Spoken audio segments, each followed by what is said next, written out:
when I was coming up, we had to go outside the city. We had to go travel, go out of town, beat down doors. Like, this was the first time Bill has ever gone on the set. And he said, here comes the token dirt boy. And out of my mouth, I said, F you. Fans are asking for positive women and, you know, with family and business. And it's like, you know, that's what we bring to the show. And yet still it's like, oh, she's boring. It's my real story. This is really who I am. I build myself off a dollar and a dream without a man's help, without a basketball player. Particularly the patriarchal boxes that white cisgender males have defined for us should be how we define ourselves. That's what they were saying on the street. I didn't say it. That's what they were saying on the street. The streets, the avenues, and the boulevard.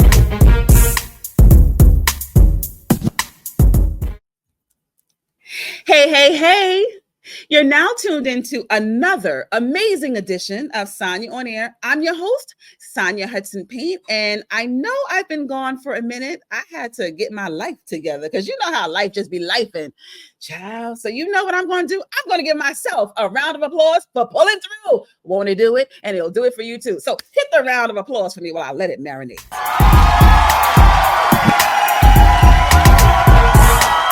Let me tell you something. Do not wait for anyone to acknowledge all of the storms that you have navigated through, and you have a smile on your face to say, God pushed me through. Won't it do it? So let's cue the round of applause again. I love having fun. But before we get to today's guest, I need you to do me a quick favor. It costs free $99. Nothing out of your pocketbook, okay? All I need you to do is subscribe. Sanya on Air streams across every major streaming platform. Did I say every major streaming platform? Yes, every major streaming platform. So make sure that you subscribe. And if you're watching this on YouTube, not only subscribe, but make sure you hit the notification bell. That way, every time I upload an all-new Sanya on Air celebrity interview unpacking their pivotal moments and milestones, you'll be the first ones to know. Now, on to today's guest. Ooh. Let me tell you something. I'm humbled and I am honored. When I tell you about today's guest, I came up with a new term as I was researching her and just trying to figure out how to engage in this conversation. She's accomplished so much. I came up with the term that she is a culture texturizer.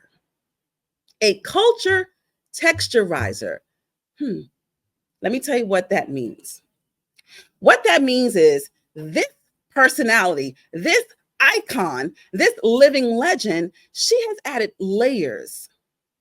She has added the firmness, the thickness, the softness, the zest, the fierceness, the intellect, the power to culture, because she was one of the main characters on I Know My Parents Love Me, Stand Behind Me, Come What May. Yes, A Different World. I have none other than Dawnn Lewis, who played Julissa Vincent. Come on, you know Julissa. You know Julissa Vincent on A Different World, a show that really let the community know college is possible. College is possible. It is accessible. I know watching that show as a high school girl growing up in Brooklyn, New York, it reminded me and it confirmed that college was definitely possible. So it really inspired a generation. Well, it inspired my generation. And that show is so powerful that it is relevant today. So I have Dawnn Lewis. Matter of fact, let me rewind. She is Dr. Dawnn Lewis. The work that she has done is so amazing. And we're going to unpack all of those layers because, like I mentioned, she is a culture texturizer. When we have this conversation, trust me, there's going to be so much information that you weren't even aware about. And this is the purpose of these conversations on Sanya on Air. Once again, I want to unpack celebrity pivotal moments and their milestones. We watch so many of these celebrities on television, on film. We'll listen to their music. We read their books. But we need to know, how did you get there? How do you remain relevant? Share the secrets of your success so that our communities can expand and once again believe it is accessible. So we're going to bring Dr. Dawnn Lewis in just a few moments. But like I said, please make sure that you subscribe, make sure that you like, and make sure that you reshare. So we're going to take a quick commercial break, and I promise we'll be right back with Dr. Dawnn Lewis. Stay tuned. Let me tell you something. Before I even start this conversation, Dr. Dawnn Lewis, yes, ma'am. I am so honored. I am so humbled. No, I really am. Wait, that's my daughter calling me because she knew I was about to have this conversation. Because I love to talk to individuals that I don't not only poured into my life without even knowing it, but I was able to show my daughter you as an example. Because to me, you are a culture texturizer. I came up with that term. Yeah. I came up with that term just for you. And I want to share with you why I'm calling you a culture texturizer. The culture is what it is. But what you have done, and I don't know if you know that you've done this, you've added layers, you've added shape, you've added firmness, softness, education, fierceness, and beauty to the culture. So for that, I call you a culture texturizer. Thank you for your presence. My absolute pleasure. I'm so glad that you wanted to talk today. It's a pleasure to meet you. Come on, Brooklyn. Yes! And that was the first thing. I'm a Brooklyn girl. You're a Brooklyn girl. What part of Brooklyn did you grow up in? Bed-Stuy. Born and raised in Bed-Stuy. We moved 6 times, but always in Brooklyn. From Bed-Stuy to Park Slope, back to Bed-Stuy to Crown Heights, up to into Utica for about 3 months while we were waiting to move into our house. And we moved in, in Flatbush, about 5-6 blocks from Brooklyn College. Wow. So what type of Brooklyn girl were you or are you? I am the true epitome of the LL Cool J song, Around the Way Girl. What type of Brooklyn girl are you? I'm a kind of around the way girl with a touch of European finesse. I've been where I've been, and I've been exposed to what I've been exposed to. So at the heart of me is can we just get to it person, and what you see is what you get person. But on the other hand, you also learn how to play certain, for lack of a better term, games. Yeah. There's so many aspects of life that are games that people play, but it's really about strategy. It's really about how do you present what you present to whom and at what time in order to achieve what it is you want to achieve. And it's never about being fake. It's about being genuine, but using wisdom and discernment about when to do what to do that you are trying to accomplish. So I love it. A true testament of a Brooklyn girl. And what I want to remind people of, because we're both from Brooklyn, the cultural landscape of Brooklyn. There were so many institutions in Brooklyn that introduced me to the arts. At what age were you introduced to the arts, and how were you introduced to the arts? I was introduced to the arts when I was very, very young. And I got initially introduced through television. My family's from South America. So I'm the first female in my family to be born in the States. I have 3 brothers. Ultimately, from the time we were 8, 9, raised by a single mom. So we stayed inside a lot. That's not true. We were inside to be safe, but wanted to be outside, because when I was growing up, you wanted to be outside. You wanted to be playing in the street with your friends, whether it was handballs, stickballs, skellies, whatever, high water, low water, hot peas and butter, whatever it was, hopscotch, double dutch, whatever it was. So my brothers, we had that sense of community. So we couldn't afford to go to the theater, really didn't afford to go to the movies much. So it was about television. So I got drawn to musical theater, musical movies on television, those old movies where I would learn all the dance numbers, all the songs. So I was singing by the time I was 4, did my first concert at 4. It sucked because I got on stage and was so afraid. I forgot the words. I was amazing in rehearsal. You should have seen me in rehearsal.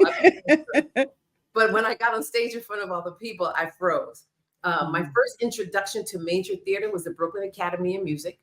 My mom took me to see a dance recital that I later learned where her dear friend from where she worked at Brookdale had a daughter that was in that dance school. And I was like, Mom, I want to do this so badly, because everything I did, I had to do with my brothers, or I wasn't allowed to do it. I had to stay in the house. So I was this real tomboy, me tall for my age, in the middle of all these boys all the time. So my mother said, I've got to get my daughter out from in the middle of all these boys. So she put me in dance class, singing at 4, dancing at 7, acting at 11. That was the beginning for me. By the time I was 11 or 12, something like that, is when they opened the Billie Holiday Theater over at Restoration. Yes. Half from my house. So I wanted to, if I knew if I could be on the stage at the Billie, I had arrived. And now I'm on your advisory board. The first show I auditioned for, I wrote my own monologue, and they said, how old are you, baby? It was the show called Young, Gifted, and Broke. I didn't get it. I was too young, but whatever. I was determined. I was committed. So that's been my journey for most of my life. Started professionally performing. I was on the stage at the Brooklyn Academy of Music, that same stage that I was excited by and enticed by. I was on that stage by the time I was 9, dancing. Wow. I was dancing on point, jazz, ballet, tap, and haven't stopped since. So singer, writer, lead singer in my own band at 14, had my first record released, and I was 21. So that was how the rest of it came. TV just blew up first. Wow. That's a similar story, just watching you on television. This is why I love to have these conversations, because when we watch people like you on television, we feel as if we're far removed and there are no similarities. But in speaking to you just now, very, very similar. Expressed to my mom that I wanted to be involved in the arts. So she started me off in dance and acting classes in the 4th grade. My brother also went to Restoration for acting classes, and also the Paul Robeson Theater in Brooklyn. Yeah. We went there. We went to performing arts high schools.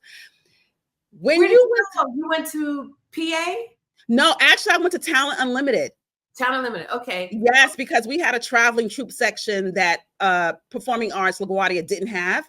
So I wanted to tour for 6 months out of the year, which Talent Unlimited had, and LaGuardia didn't. So I chose that school. That was where I went. I went to music and art when it was still up in Harlem before the buildings joined. PA was on 46, music and art was on 135th and Convent. And they were always one school, but never had a building large enough to put everyone in. So they finally got the lease to the building that's in Lincoln Center, right across the street from Juilliard. So now all of the students are in one facility. But yeah, that was where I went to high school. So when you went to college, did you still major in the arts? I did. When I was in high school, I was still playing cello. I played cello for about 7 years, singing opera. And I went to the University of Miami. I had applied to Oberlin, Berkeley, Cal Arts, University of Hawaii. I just really wanted to get out of New York. But all those other conservatories, while they were so reputable, you weren't allowed to perform until you were a junior or a senior. Yeah. But I had been performing since I was a kid, so I didn't see the sense. The University of Miami had a very progressive vocal program where you could start working right away as a freshman. That was where I went. So I left New York. I was 16 when I graduated high school and started college, and went as an applied voice major, and learned that half the courses they wanted me to take were courses I had already had in high school. So I didn't see the need in taking those, like sight singing and music theory, etc. So I happened to buy a pencil that had an eraser, and I was taught how to use it. So I erased half of what they instructed me to take in dance classes, acting classes, all of those things I was already accustomed to doing. About 1 month into my freshman semester, I got called into the dean's office and got the speech. Young lady, I'm only going to say this to you one time. We were reluctant to admit you because of your age, but we will not stand for you not going to class. So what are you talking about? I said, you haven't been to this class, or this class. I said, oh, I'm not in that class. I'm in this class, and this class. They said, well, who told you to do that? said, well, nobody told me. What? I'm here for school. I'm on college work study and student loans. I figure I'll take the classes I want to take. Me and my wise 16-year-old self. Right. Yeah, that Brooklyn was showing up. That's what that was. The Brooklyn came right out on top. And that's when they let me know that, unbeknownst to me, the School of Music and the School of Fine Arts have been in discussions for a couple of years about starting a new degree program for people like me with cross disciplines. So they asked me if I would be willing to be the guinea pig for this new program. I said, well, what would I have to do? They said, well, basically what you're already doing. But we have to do this officially. So I had to do a performance jury for all the classes I was already in and acing for the entire faculty of the School of Music, the entire faculty of the School of Fine Arts. It was a 45-minute jury. I had to do a dramatic monologue, a comedic monologue. I had to choreograph a dance. I had to sing a jazz song, a Broadway song, 2 arias, one in Italian and the other one in any language of my choice. No pressure. Right. No pressure. That was what I did. And when I was done, I was terrified. I was exhausted. And they said, okay, we can now officially begin this program. So I am the founder and first graduate of the musical theater degree program at the University of Miami. See, that's what I told you. Just another evidence of why you are a culture texturizer. But that was a very pivotal moment in your college experience. But I was also reading that there was another pivotal moment in your college experience, the first time that you were called the N-word. Yeah. Talk about that, because, you know, combating racism, this is something that still exists today. And I know when I entered college, it was also a experience for me as well. It really made me think about my hair texture, the color of my skin, the way that I showed up in rooms as a girl from Brooklyn who grew up in the projects. It really made me face who I was as a young girl growing up into a Black woman. And it kind of minimized my self-confidence to a degree. So when you recall the N-word, talk about that and how did you navigate through that experience? That was a combination, because when I was in school in Miami, although it was an international university, it was a predominantly white student body. There were a number of students of color, but we weren't considered part of necessarily the mainstream, whether it was the sororities or the fraternities, etc. When I was called the N-word, it actually wasn't on campus. I was shopping at the mall. And this little girl, as innocent as she could be, said, "Mommy, is that a Black person?" Apparently had never seen one in the mall. And the mother said, "Baby, we don't associate with those N-words." And the little girl was like, "Oh, okay," and moved on. And I sat there like shocked, not because she thought of me that way, but because it had never been directed at me before. Coming up in New York, you see some of everybody. I went to public school. We had Asian kids, we had Italian kids, we had African kids, we had Haitian kids, we had white kids, we had some of everybody, especially in an environment like music and art. You had some of everybody. The whole common ground was our creativity. And I grew up in the 60s. And 70s. So I knew what the civil rights movement was. I understood the disparity.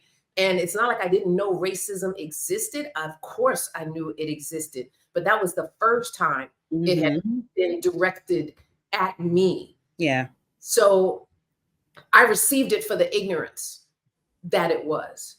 I received it for that poor little girl, what she is being taught. Right. Even 16, 17 years old. That was what I felt. I felt it's too late for her mom, but that poor little girl, what she is being taught. Because one day she's going to grow up next to some person of color that she's really going to want to have as her best friend and not know how to approach it. She's going to miss out. She's going to miss out. When I was in the U, when I got there, we were doing shows like Camelot and Carousel and all those Oklahoma, all those kinds of shows where I was relegated to be in the ensemble. I said, but I don't want to. I want to audition for Guinevere. I want to audition for Julie. And they said, well, no, Dawn, you're never going to be cast there. Mm-hmm.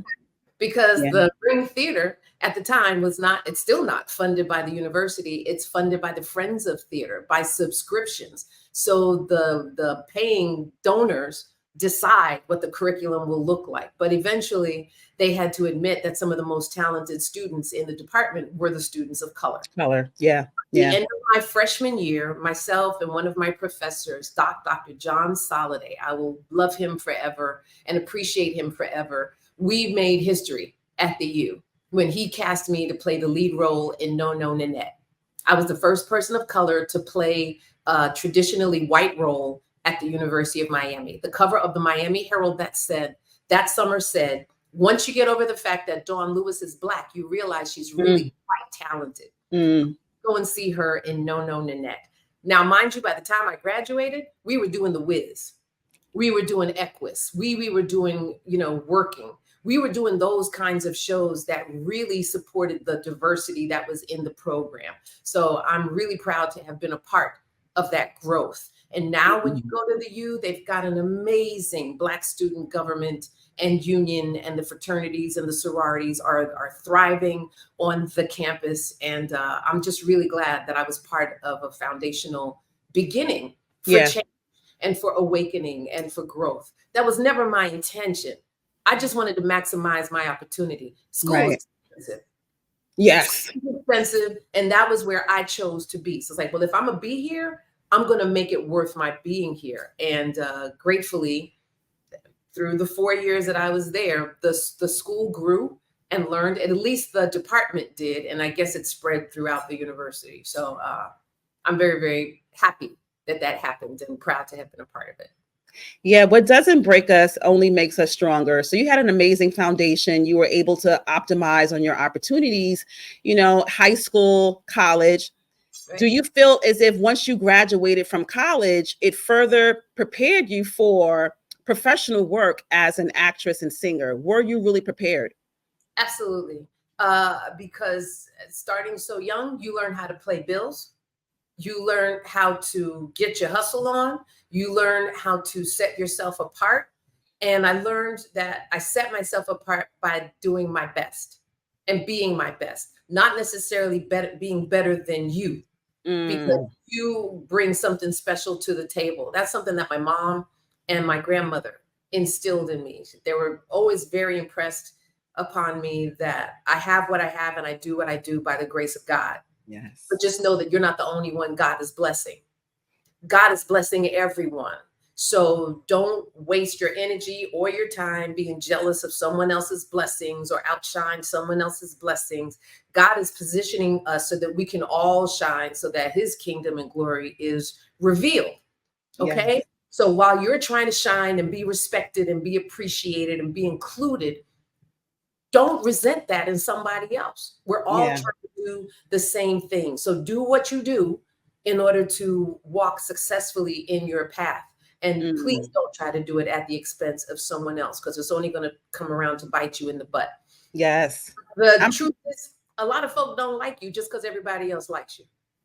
And in this space of social media, I'm so glad that you said that message, because people are looking at other people and wanting to be just like them, not understanding that you are an individual. You have your own gifts. You have your own talents. You are unique. You don't have to be like anyone else. So I'm glad that you mentioned that, so that we can disrupt this narrative that's being created on social media where everyone is trying to be the same individual. So life after college. Or pull other folks down. Yeah. Stop. Please stop. Hard stop. So you graduated from college. How soon thereafter did you land your first professional gig? Yeah, immediately. Really? Grateful. I immediately got home, became lead singer. Well, I was already lead singer in a band, but now some of my colleagues, classmates were now in New York. And so we were recording music. I was professionally singing demos. I had my own record out. I performed at the Apollo. I won the Apollo. I was a session singer. I was a jingle composer. So I was writing music, not just for myself, but for commercials and for other recording artists. I started working right away. I started working right away, doing shows off Broadway. And in 2 years, I had booked my first national Broadway tour, the Tap Dance Kid, with our kid, 10 years old at the time, was Dule Hill, who's now a grown man with his own family and just being so amazing at his craft, with the legendary Harold Nicholas of the Nicholas Brothers, Hinton Battle, God rest his soul, who just passed away, Ben Harney, the original Curtis and Dreamgirls on Broadway. The show was amazing. And that led indirectly, but directly to my then transferring to a different world, because the same people who cast that show also cast the Cosby Show. So they cast me to be in it after begging them for about 3 months to let me audition. And the musical director was aware of my music background as a singer and a songwriter. So he called me and asked if I'd be willing to work with him on the theme song for this new series. I said, okay, sure. And they did not know that they had hired the same person to do 2 completely jobs on the same show until after they hired me. Wait, I want to make sure that people understand what you just said, because I don't want that to go over people's heads. You wrote the theme song Yes, to A Different World. Yes, ma'am. I don't think that a lot of people knew that. But, you know, even before we harp on that, I just want to kind of go back, because I had a full circle moment, because I saw myself as a high school girl, because I want you to know that when you were in the Tap Dance Kid, I was a high school student sitting in the audience watching. Oh, wow. Yes. Wow. Yes. So, you know, having this conversation with you and individuals like you who really poured into me without even knowing, it fills me with such graciousness. It makes me kind of tear up, because, you know, you didn't have to be here. You could have chosen any other platform, but you chose this one. So once again, you know, I want you to really understand the impact that your presence, the impact of your work has had on so many people, so many generations. My daughter's 29 and she knows who you are. So that speaks volumes to your persistence and your passion that you speak about, because people are about to graduate from college. And for you to have a testimony that after college, you were able to still land successfully, these are the stories that we need to hear about, because sometimes we think that rooms and spaces are not accessible. But when you speak about your journey, the honesty of it, and being unapologetic in it, you know, going to classes that you weren't even registered for in college. I love the audacity. Registered. That's just not where they told me to go. I went where I chose to go. I didn't go where they told me to go. So don't try this at home, people. Well, don't try it at home. Don't say, well, Dawnn Lewis said that. No. So wait a minute. Okay, so you wrote the theme song for A Different World. Was that at the same time that you were auditioning for the role of Julissa? It was. It was. Within the same 7 days, I wrote the theme song and booked the spot. Like I said, I bugged the casting directors for almost 3 months to let me audition. When I heard about the show, I was still on the road with the Tap Dance Kid. And they said, no, we love what you're doing in the show. You just stay right where you are. It's like, but okay, everybody can't be a freshman. Somebody has to be a sophomore, something. Right. So I got off the road. The tour ended. I was absolutely collecting unemployment checks. Was down to my last unemployment check when they called me back. This was on a Wednesday. They said, are you still interested in auditioning? I said, absolutely. Can you be here tomorrow? Absolutely. Less than an hour later, the musical director, Stu Gardner, called me and said, are you available to write this song for me? And he told me what it was and what the concept was, that the Lisa Bonet character, Denise Huxtable, was going to be going off to college, and she's got the support of her parents. And I was like, okay. He says, well, all right, so fine. I'm going to send a messenger with a cassette with my thoughts for the music, and let me see what you write over that, and I'll see you in the studio Friday. I said, but don't you want to meet first to see what I come up with? And he says, no, if you're the same person that wrote the stuff that I heard, I think you can do what I need done. I'll see you Friday. So sure enough, at that point, I thought my friends were playing a joke on me because that just doesn't happen. Right. So casting directors back and said, did you call me to come in tomorrow? They said, yes. Is there a problem? I said, no, not. I will be there. So I immediately, God's honest truth, I immediately thought to myself, okay, this is big. This is bigger than anything I've done before, meaning the theme song. Mm-hmm. As a writer, I audition stuff all the time. But as a writer, I know what it is to copyright music. I know what it is to be mindful of the business of show. It's called show business for a reason. The word business is twice as long as the word show for a reason. So you can get caught up in the show and get run over by the business, or you handle your business, and the blessing and the grace and the gravy is the show and what it manifests. So I went into the yellow pages and started looking up lawyers and to see who I could get to represent me. And I remembered I had one of the courses I studied in school was music merchandising. And I had a book called This Business of Music. So I looked in the front of the book. It was written by 2 lawyers. They had an office in Manhattan. I caught 411. What's their number? I called them. I said, do you by any chance have a free paralegal service? Because I just graduated from college, but I need your help. But I can't afford you. They said, well, can you come in tomorrow? Tell us what's going on. So after my audition to be in the show, I walked over to their office and told them what it was. They said, we would be happy to represent you. I said, okay, you missed the part where I said, I can't afford you. I need to speak to your secretary or your godchild or somebody who knows a few things. And they said, no, we're actually impressed that you didn't just go ahead and sign something, that you really want to do this the right way. So we will handle this free of charge. All we ask is that when you get the opportunity, you be willing to pay it forward. I had never heard that term before. But what I'm saying is when you are in a position to be of service or help to someone else, you be willing to do that. And that's all the pay that we need. And until they passed away, for the blessing that those royalties have been to me, they would never accept a dime. And when things got complicated with the theme song, because one of the things that they negotiated was that I would get on-screen credit. I would get paid 50-50. And the director said, well, Mr. Cosby gets, 50% of everything that I do. So we'll have to split it 3 ways. And my attorney said, no, Mr. Cosby can have 50% of your 50%. But Dawnn Lewis wrote the lyrics. She wrote the music. I mean, she wrote the melody of the song. Technically, the song is hers. But how you get this, she will split it 50-50 and she will get screen credit. So they said, okay, yeah. But when the pilot aired, my name was not on the screen. It just said Mr. Gardner and Mr. Cosby. So my lawyers had to get involved again at no charge to me to make sure that that was corrected immediately. Yeah. That's the business. But did that cause any controversy for you as an actress? Because I'm sure it did. Like you're taking them to court and, suing over the song while you're acting. We didn't go to court. We didn't end up having to sue. But it was like, I got the response I got, even when we were doing Hanging with Mr. Cooper and they had us sing the opening theme song. It's like, what do you mean you want credit? You're in the show. What else do you want? It's like, no, you hired me as a musician, as a composer. You didn't hire me.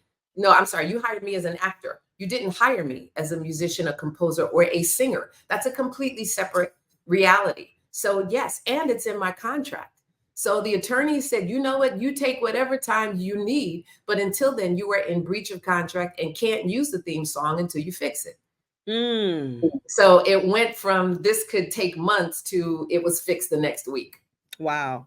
Where does that come from? Where does the audacity, the being unapologetic? You've entered into spaces and rooms and you've kind of changed what they thought they could give you. Where does that come from? I'm not entirely sure, but when you've got right on your side, when you're not fighting the uphill battle entirely by yourself, it makes a big difference. It makes a big difference. And from my vantage point, I just got there. So the thought of, I don't want to make any waves, it's like, yeah, but I don't want to be taken advantage of either. And if I say yes to this, if this is how we're going to start, where is this going to go? Right. All you're going to do is just keep walking all over me. And who wants to do that?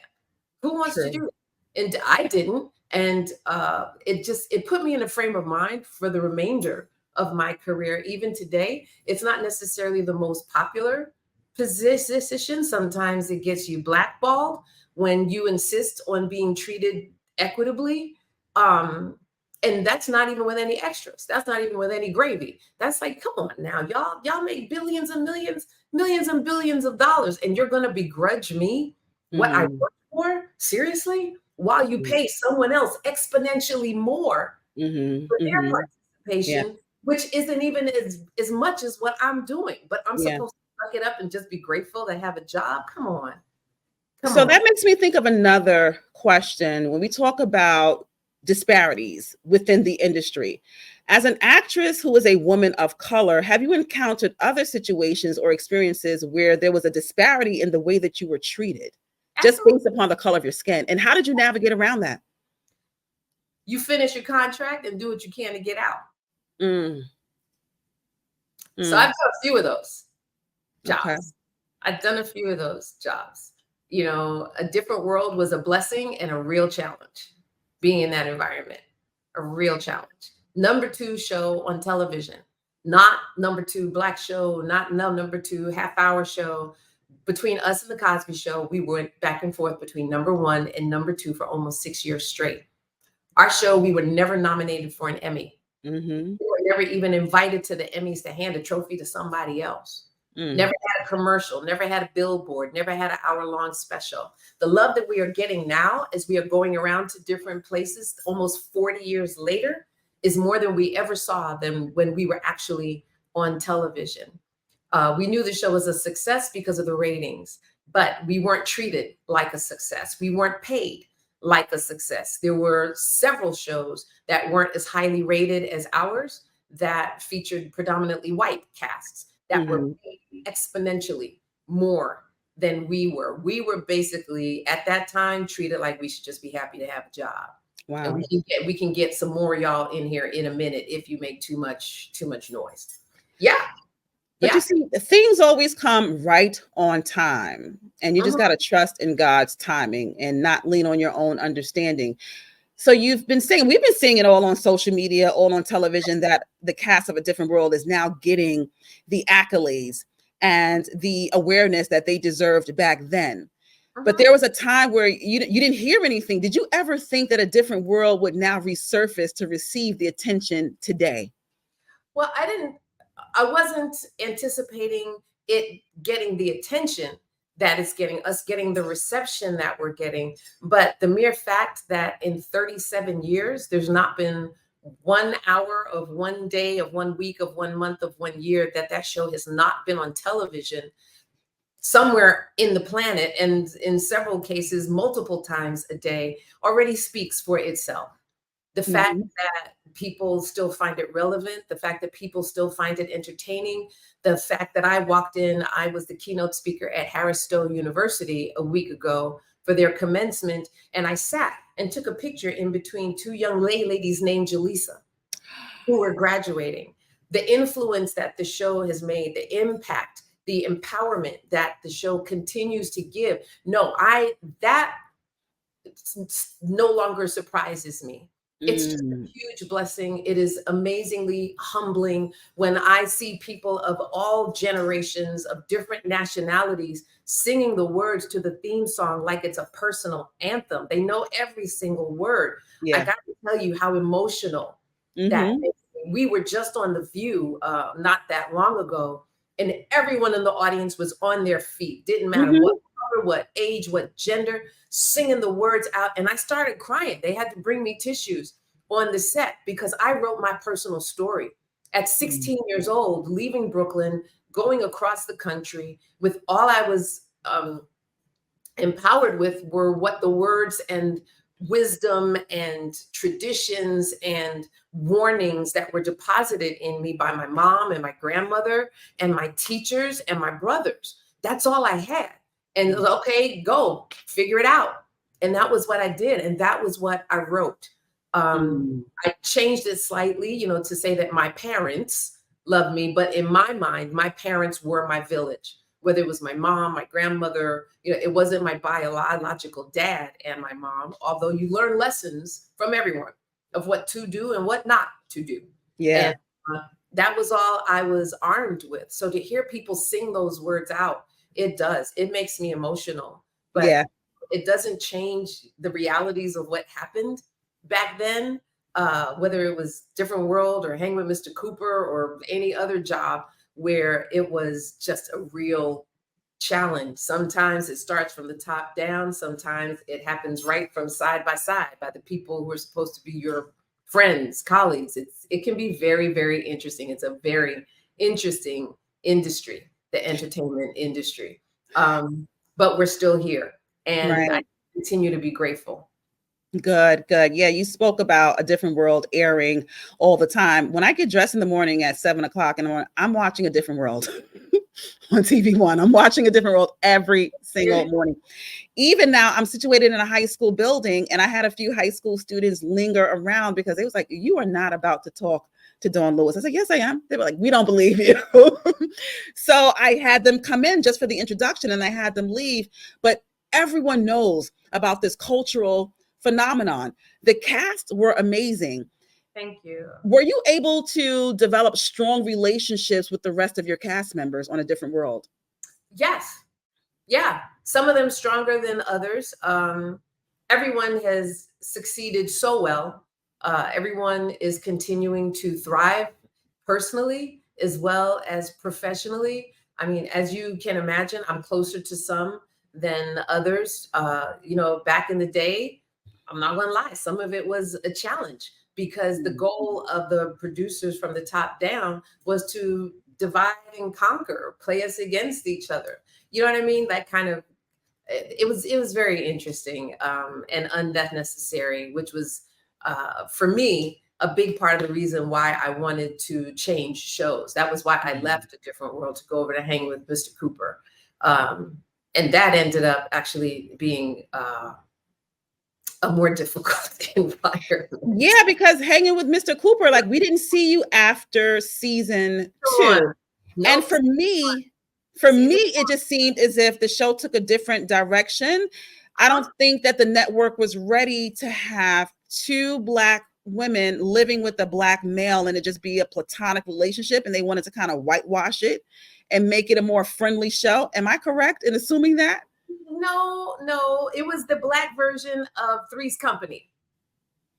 True. It was the Black version of Three's Company, so that wasn't the issue. My experience during that first year was them in a predominantly white writer's room, producer's room, them thinking that certain things were funny coming out of the mouths of people of color, that we as people of color would spend countless hours every week telling them this is not funny, this is demeaning, this is embarrassing, this is insulting. You're writing things that we don't want to have come out of our mouths. And I apparently was the most vocal person about that. And so yeah, by the end of the first year, the show was was the highest rated news series on any network during that first season. But it wasn't without work. It wasn't without challenges. We worked through every single script, every single week. And the show that was produced was funny. However, getting to that part was emotionally challenging week after week after week. Wow. And yeah. Yeah, I can believe it, because I do know that when we have people seated at the table who don't look like us, they do want to create this narrative that kind of portrays Black people in a way that isn't really true of who we truly are. So I'm glad that we have individuals like you navigating through the industry, speaking up and changing the way that the world should view us. So thank you for that. I do know that we have to close out this conversation, but I do have 2 things that I want to discuss. Talk about your foundation, A New Day Foundation. The New Day Foundation is basically a formalization of what I've been doing for decades, going back to my elementary school, junior high school, as I was growing up, to talk to my teachers, to thank them for their encouragement and pouring into me, and as well as to answer the questions of those students, to say, well, what's junior high school like? Say, well, this happens and that happens. What's high school like? Well, this happens and that happens. What's college like? Well, this happens. So as was my custom, when A Different World aired, I went back to my high school, music and art, And this time I walked into the lobby and all I heard was, "Oh my God, it's Julissa." And I got swarmed in the lobby. And I spent the rest of that day going from one class to the next, answering their questions about the business and how to participate and how to find yourself within it and not be completely overwhelmed or intimidated by it. And that's when a light went off for me, that this wasn't just about me and what made me feel good, but that I actually had something to offer. So after that, subsequent years, I would fund workshops, master classes, et cetera, to impart information. About 8 years ago, I wanted to do some national programs. And so I went to the organizations and corporations that I'd been supporting over the years. And they said, "Dawnn, we love you. We know this isn't a fly-by-night idea for you because we've watched you in the community for more than 3 decades, but we can't just give you money. You have to be a nonprofit." So that was how I formed the A New Day Foundation, which is a play on my name, Dawnn, a new day, as well as our vision is to be a new day of opportunity for young people, for underserved youth and communities, that where you were yesterday is not where you have to be today, nor where you end up tomorrow.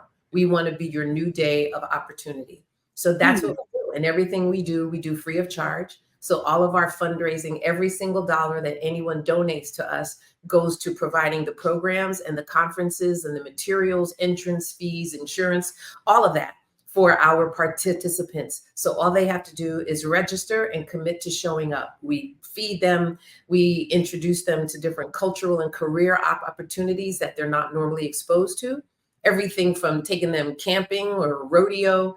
I do a lot of voiceover animation work where I've taken them into the studio and taught them how to produce and develop their own animation and video game projects. And we give out scholarships at our annual conference, which this year is June 15th on the USC campus. So if you go to the A New Day Foundation website, www.anewdayfoundation.net, you'll see the flyer with the QR code. Registration is required, again, because we need a head count to make sure we order enough meals, we order enough workshop supplies, all of that, that we have enough classroom space. And you can register. And the conference focuses on financial literacy and technology. And we give out anywhere from 6 to 12 scholarships of $2,000 each and a brand new laptop. And so our youth programs that go throughout the year or the annual conference, most of the kids, once they come to one of our opportunities or programs or experiences, they keep coming until they age out, until they can't anymore. So the conference is for high school juniors and seniors and their parents. We have workshops for the parents to get them informed, as well as college freshmen and sophomores. So that 4-year demographic, preparing to go to college and having just arrived. Now what? Yeah. I love it. I love it. You know, once again, people would not understand your philanthropic work. I too work in the education system. As a high school administrator, I definitely want to stay connected with you to see how we could potentially bring this program to the students here in the Bronx, a community that is very, very marginalized and disenfranchised. But as an educator from Brooklyn, I'm committed to going into the different boroughs and making sure that children see us, because I'm a firm believer that children can't be what they do not see. That's so right. Thank you for being in spaces, like I said, with the fortitude, with the intellect, and because you are a culture texturizer, you are once again adding layers and shape and fierceness to a conversation that is so deserving in our spaces. What's next for you? What's going on? More work with the foundation, and the work with the foundation goes wherever I go. When I was there in New York doing the Tina Turner musical, I sponsored kids from the Renaissance School there in the Bronx, Renaissance EMS, to come and treated most of them to their very first Broadway show, as well as we did programs and empowerment workshops while I was there with some Brooklyn schools. I went to the Billy and taught some acting classes during my days off while I was at the Billy. So I have created and developed a couple of new TV series projects. I was fortunate enough to sell one to a network a number of years ago. So I'm in the process of developing that now and getting that one sold, a new one sold now, and still doing my voiceover work. I must do like about a dozen different shows now. I do Star Trek Lower Decks as Captain Carol Freeman. I'm Bernice Hibbert on The Simpsons. I am La Barbara on Futurama. I'm Miss Patty on Apple and Onion. I'm Granny McStuffins on Doc McStuffins. I'm in Duncanville. I'm in Yes. Duncan. Yeah, I'm grateful. I'm Oh grateful. my gosh, I love it. I love it. I love to see us show up and show out. Let me tell you, for the past, I would say 6 months, I've been writing down lessons that I've learned in my 50s.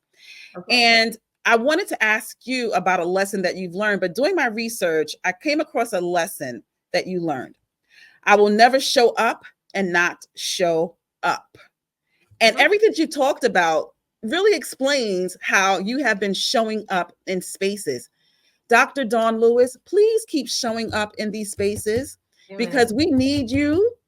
We will applaud you. We will hold you up in moments where you don't feel your strongest. I guarantee you, because I'm one of those people. Thank you. I wish you nothing but continued success. I pray over the trajectory of your life because we need you, sister. And I applaud the work that you have done and the work that you will continue to do. Ashe. Ashe. Thank you so much. Take care and continue blessings. Continue blessings to you too. Thank you, thank you, thank you. Bye-bye. Bye-bye. This is amazing. Amazing. Bye-bye. Oh, and that's you again. I'm trying to. Bye, love. So there you have it. Oh my gosh. Another amazing edition of Sanya on it. It was truly humbling. I almost teared up a few times. I'm a thug. I'm not supposed to cry. I was crying on the inside like, I was crying on the inside, okay? Dr. Dawnn Lewis. I'm not going to call her Dawnn Lewis. I'm going to go Dr. Dawnn Lewis. She worked hard for that doctorate degree in humanities, okay? Did you not hear all of the amazing things that she has done? Things that you weren't even aware of. So, a proverbial graduate of Hillman College, she still goes into schools imparting her wisdom to students. I'm in awe. I didn't know all of these things about her. Did you know that she wrote the theme song to A Different World? Did you know that? I was going to ask her too, just more about the relationships with her and the cast of A Different World. But the conversation, I love when conversations with my guests just take on a road and turn of its own. So make sure that you stay connected to Dawnn Lewis. I'm telling you, when we see people navigating in spaces and showing up and being unafraid, well, maybe being afraid a little bit, but still being unapologetic, pushing through being afraid and telling people, no, that's not right. I won't do it this way. I'm going to do it that way. She was in college. And although she was registered to take other classes, particular classes, she said, I took those classes in high school. These are the classes I need. And because of that, because of her vision, she created this conversation and they created a whole new lane for a major for her and other students coming after her. When I talk about trendsetters, this is what I'm talking about. You just can't wake up every single day breathing, sucking in air, and not pouring in and not giving back. I love when I speak to celebrities. And it's not just about the glitz and the glamour. Darling, I'm starring in this new HBO series and I'm starring in this new Lionsgate film. Yeah, that's good, girl. That's real good. But what I love to hear is how they are giving back to the community. So a Brooklyn girl, she has my heart. Because us Brooklyn girls, when I tell you, God broke the mold when he created the Brooklyn Queen. There's nothing like us. Nothing like us. Don't hate, because I know y'all gonna be in the comments like, boo. So I'm gonna close out this conversation because I just need to let it marinate a little bit. I just need to let it marinate that I was in the presence of Dr.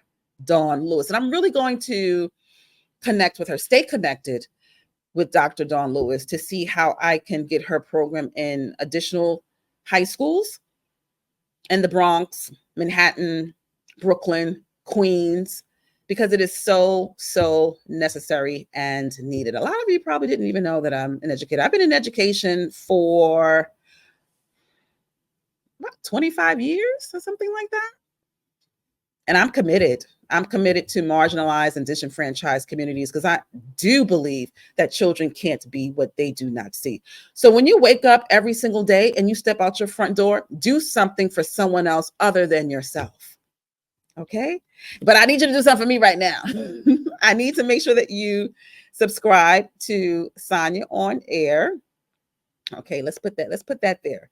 Make sure that you subscribe to Sanya on Air. See it streaming. You see it streaming on the bottom.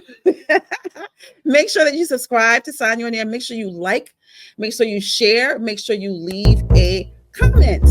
This has been another amazing edition of Sanya on Air. I'm just going to play the applause song. This is Sanya on Air right now. And we're just going to dance our way out of this edition of Sanya on Air. Let's dance, y'all. Let's party it out. Smooches, we're going to keep dancing. We're going to keep dancing. This is Sanya on Air. Take care.